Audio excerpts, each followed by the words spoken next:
BSc प्रथम वर्ष की अनिवार्य हिंदी की कक्षा में आप सभी का पुनः स्वागत है। आज हम राम वृक्ष बेनीपुरी जी के निबंध गेहूं बनाम गुलाब पर चर्चा करेंगे। राम वृक्ष बेनीपुरी जी का जन्म 1902 में हुआ और देहावसान 1976 में हुआ। राम वृक्ष बेनीपुरी जी ने भावनात्मक तथा संस्मरणात्मक निबंध अधिक लिखे हैं। उनके लिखे कुछ रेखा चित्र बहुत प्रभावशाली हैं। इनमें उन्होंने उपेक्षित लोगों के जीवन के कोमल और सजीव चित्र अंकित किए हैं। सामाजिक समस्याएं भी उठाई गई हैं और उनका विश्लेषण भी किया है। इन सभी में लेखक की समाजवादी विचारधारा व्यक्त हुई है। आपके प्रतीकात्मक निबंध बहुत प्रभावशाली हैं, जिनमें उन्होंने प्रतीकों के माध्यम से जीवन के सत्य को प्रकट किया है।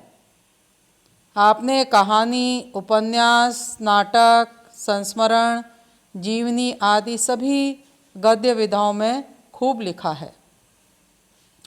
गेहूं बनाम गुलाब उपयोगिता व सौंदर्य के बीच की प्राथमिकता तय करता है।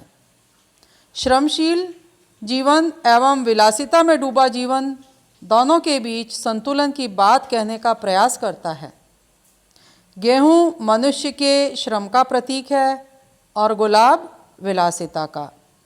गेहूं से भूख मिटती है, शरीर पुष्ट होता है, जबकि गुलाब से मनुष्य की सौंदर्य वृत्ति तृप्त होती है। जीवन में दोनों का महत्व है, लेकिन गेहूं के अभाव में सौंदर्य कैसा? लेखक बताने का प्रयास करते हैं कि हमारे जीवन में भूख और विलास के बीच संतुलन बिगड़ गया है।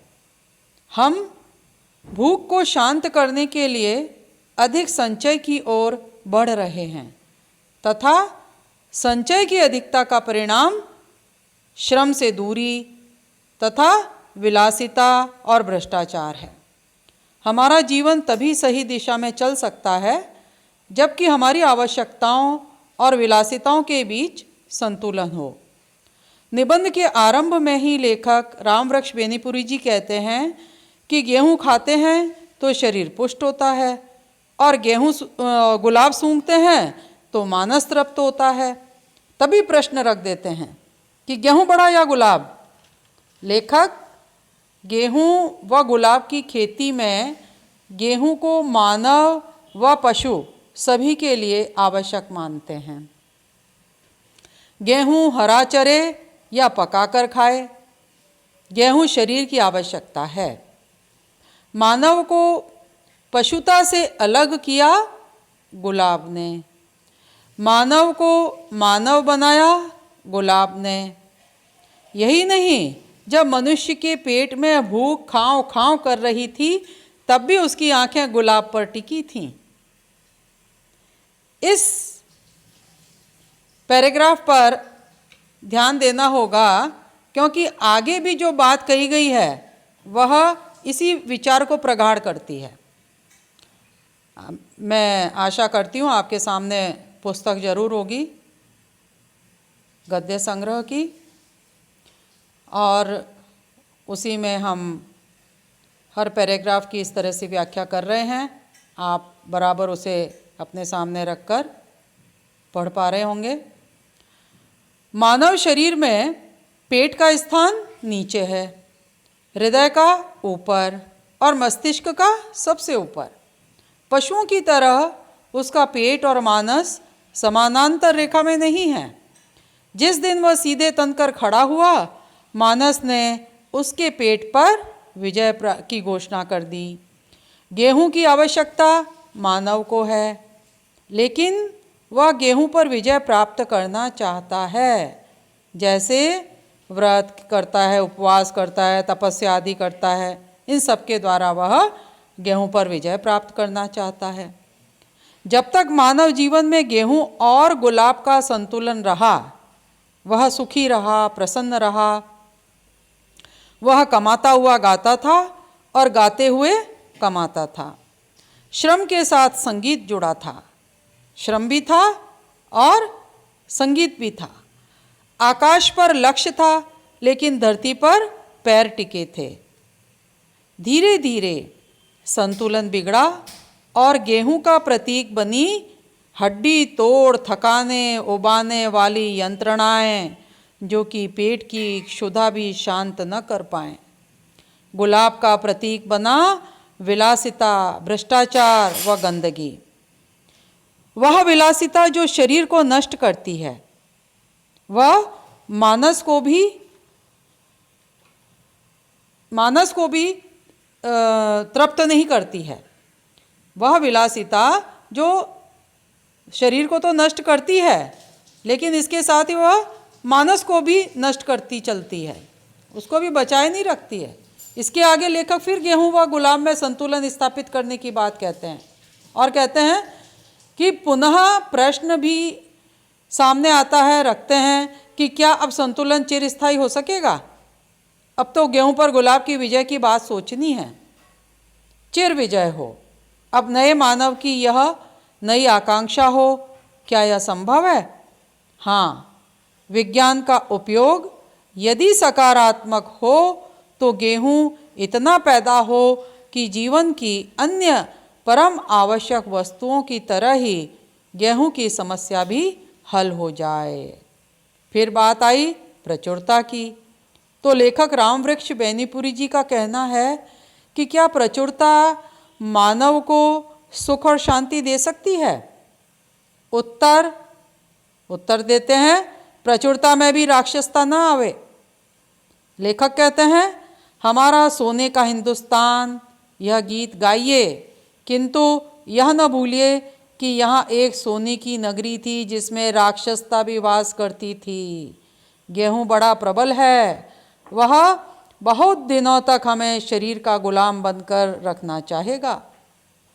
पेट की क्षुधा शांत कीजिए तो वासनाओं की क्षुधा जागृत कर आपको बहुत दिनों तक तबाह करना चाहेगा। तो प्रचुरता में भी क्या न आए? राक्षसता न आए। लेखक क्या कहते हैं? प्रचुरता में भी राक्षसता न आ जाए, इसके लिए उपाय करने होंगे। अपनी वृत्तियों को वश में करने के लिए आज का मनोविज्ञान 2 उपाय बताता है, इंद्रियों का संयमन और वृत्तियों का उन्नयन। अब लेखक कहते हैं, संयम का उपदेश हमारे ऋषि मुनि देते आए हैं, किंतु इसके बुरे नतीजे भी हमारे सामने हैं। बड़े बड़े तपस्वियों की लंबी तपस्याएं रंभा, मेनका, उर्वशी की मुस्कान पर टूट गईं। आज भी देखिए, गांधी जी के उपदेशों और आदेशों पर चलने वाले हम तपस्वी किस तरह दिन पर दिन गिरते चले जा रहे हैं। आज हम जिस देश में रहते हैं वह गांधी का देश है, गांधी के सपनों का देश है, गांधी के चिंतन का देश है, गांधी के दर्शन का देश है। लेकिन क्या हम गांधी जी के किसी एक चिंतन पर भी चल पाए हैं? क्या उनके उपदेशों को हम आत्मसात कर पाए हैं? आज की जो स्थितियां दिखाई देती हैं उसके लिए लेखक फिर कहते हैं कि गांधी जी के उपदेशों और आदेशों पर चलने वाले हम तपस्वी किस तरह दिन पर दिन गिरते जा रहे हैं। इसलिए उपाय एकमात्र है, वृत्तियों का उन्नयन। कामनाओं को स्थूल वासनाओं के क्षेत्र से ऊपर उठाकर सूक्ष्म भावनाओं की ओर प्रवृत्त कीजिए। शरीर पर मानस की पूर्ण प्रभुता स्थापित हो, गेहूं पर गुलाब की प्रभुता स्थापित हो। गेहूं प्रतीक है स्थूल दुनिया जो आर्थिक और राजनीतिक रूप से हम पर छाई है, यह खत्म हो रही है। जो आर्थिक रूप से रक्त पीती रही है, राजनीतिक रूप में रक्त की धारा बहाती रही है, अब वह दुनिया आने वाली है जिसे हम गुलाब की दुनिया कहेंगे। गुलाब की दुनिया माने मानस का, सांस्कृतिक जागरूकता का बढ़ावा। गुलाब की दुनिया का मतलब क्या बताते हैं?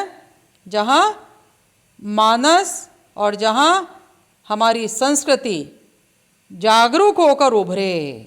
लेखक कहते हैं, आहा कैसा वह शुभ दिन होगा जब हम स्थूल शारीरिक आवश्यकताओं की जंजीर तोड़कर सूक्ष्म मानस जगत का नया लोक बसाएंगे।